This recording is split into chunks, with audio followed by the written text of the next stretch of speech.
My daughter lives in Louisville, and she works for a professional soccer team down there racing Louisville. And at any rate, it's 3 hours from Columbus. I get down there as often as I can. Certainly, if there's games, I like to go to games. If I don't have a conflict with something else, I'll go to a game.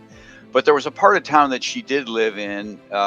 It was called the Cherokee Triangle, I believe. But there's a school there, and the school is the Louisville Collegiate School. It's kind of a prep school. It's a private sort of a school, and we'll go walking. And the first time I was there, I went walking by the school, and there was a plexiglass case with a yellow ball in it. I'm like, oh my gosh, they must have won a state championship in field hockey or lacrosse.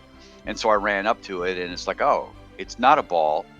It is a ball. It's a sphere, but it has nothing to do with sports. It was a representation of the sun. And then you go a few yards, uh, facing it, you go a few yards to the left.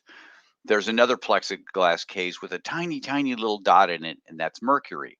And you go down a little more, and there's Venus, and then there's Earth, and then there's Mars, and then you continue going down, and then there's Jupiter, and then you continue going down in the other planets. And I remember the first time I was there, with my daughter, just kind of walking down. It's like, hey, let's keep going, let's find Pluto. And my daughter's like, Pluto's no longer a planet. Oh, you're right. It's not classified as a planet anymore. I I don't want to call myself a an astronomy buff, but I really enjoy astronomy. When I was in college, I went to a small liberal arts college in Wisconsin, Beloit College in Beloit, Wisconsin. And one of the things with respect to liberal arts, the liberal arts education, is you study everything. I mean, you had a major, but you took a little bit of lots of things. I took English classes, writing classes, did things in theater, and certainly the sciences.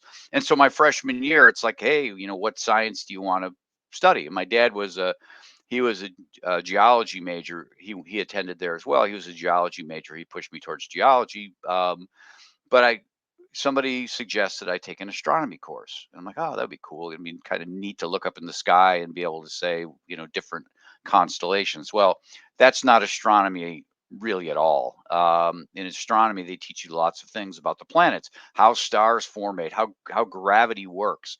And so when I saw this thing at the Louisville Collegiate School, this display, I'm like, it just the scale of our solar system, and that this this small yellow ball, which is 2 blocks away from this, I guess I think the outer planets or Uranus or Neptune, how it has influence over this. Um, I mean, those planets out there are are in orbit around the sun, and if they weren't moving at the speed they were at, they would just fall into the sun. And to me that's just absolutely fascinating. And I think about that in terms of relationships as well, because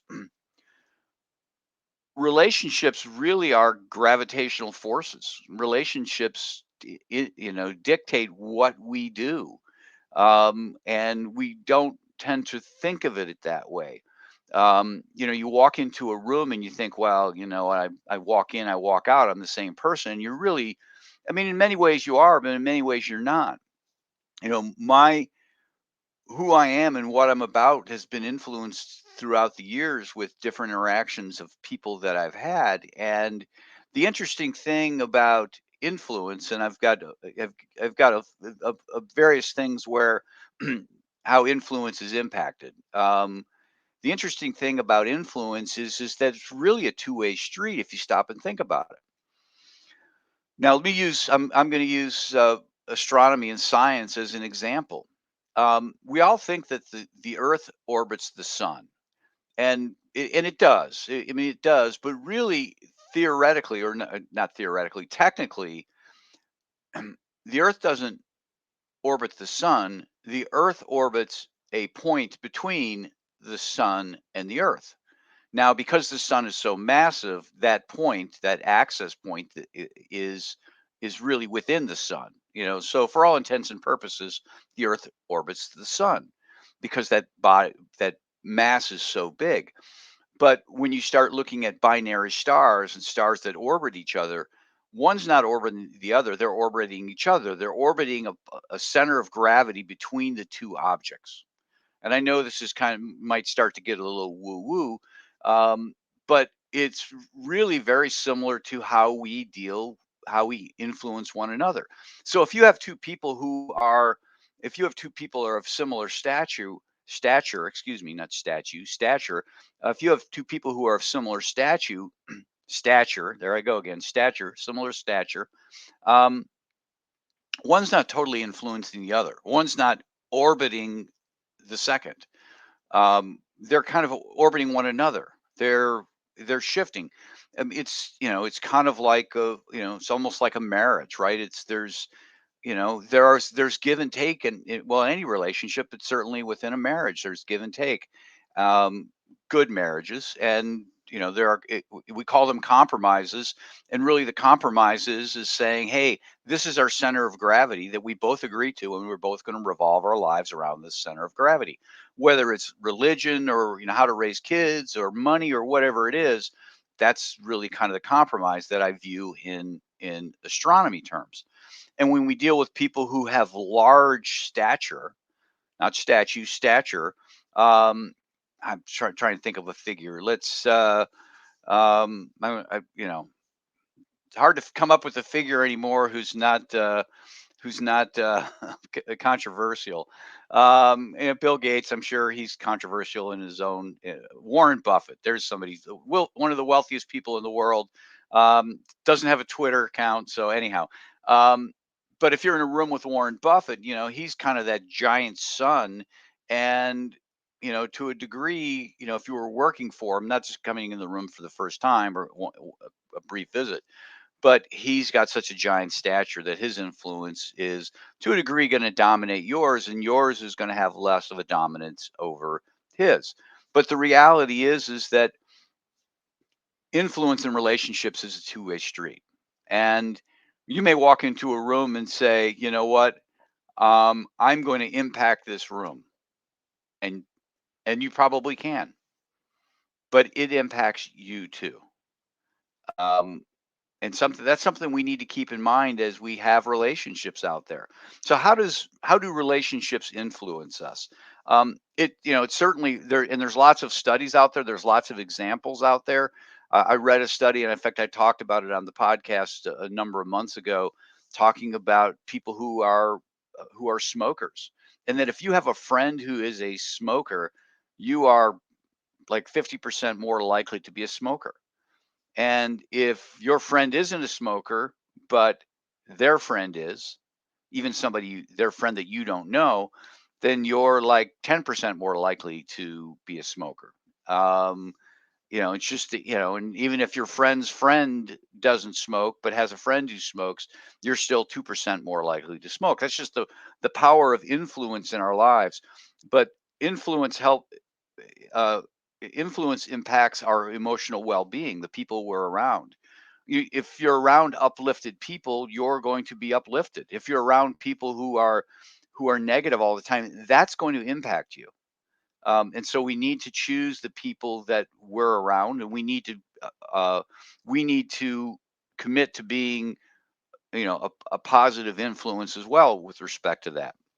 Behavioral patterns. I just talked about that. I mean, smoking's a behavioral pattern, and we there are things that we there are things we adopt based on about the people that we're around. I mean, I have always, as long as I can remember, going back to 10 years old, worked out in the morning, done something. Um, and my wife has kind of adopted that pattern. Our kids have kind of adopted that pattern. It's just you know but by the same token, there are things that they do.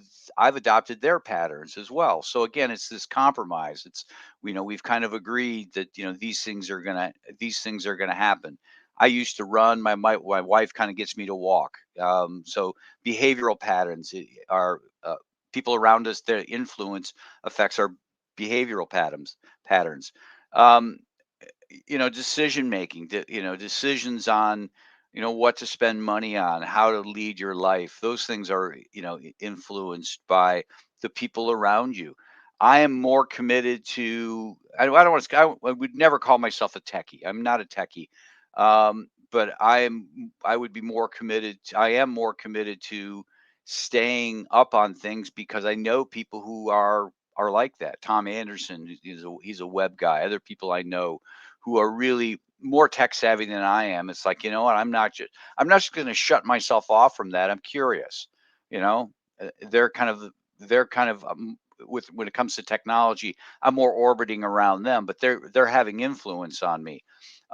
Our worldview, how we see the world, our politics, um, is is impacted by it's impacted by the people around us. There have been studies done, um, where they'll go into an apartment complex and there'll be people in an apartment complex who will have a particular political view or particular worldview. And when the people then leave that apartment complex and go to another complex that might have a different general overall view, people will change. So we're influenced by the people around us.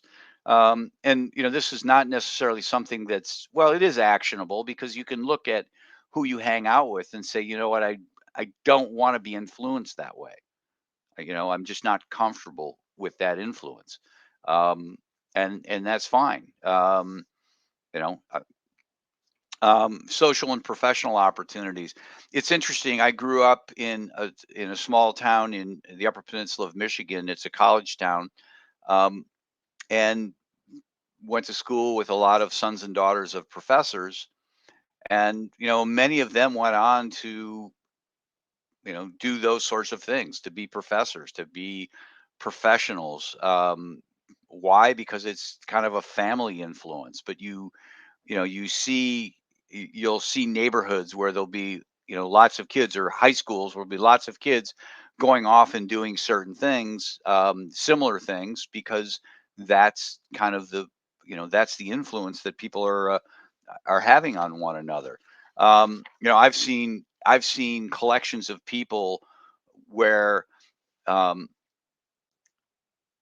married people, and then all of a sudden they're all divorced one by one. They're kind, are they all bad marriages? Well, I guess they're not all good marriages, but there's kind of an influence that one another's having on one another. And I can't explain it all. I'm not here to try to explain it all. My point is that there are influences out there, and you need to make decisions with respect to those sorts of influences. Again, what you want to, you know, what you want for your life, right? Um, and we can't just walk into a room and say, "Well, I'm going to change this. I'm going to make it whatever." You know what? You may change the room, but it's going to change you too. Influence, how we resolve conflict, is dictated by the relationships we have around. And we have some people who like to resolve conflict in a very uh, aggressive way, if you will. It's very agitated, it's very stress filled, and that's the norm. It's just, you know that's how they deal with things. And I'll use my wife's family as an example. They and my wife will tell you this.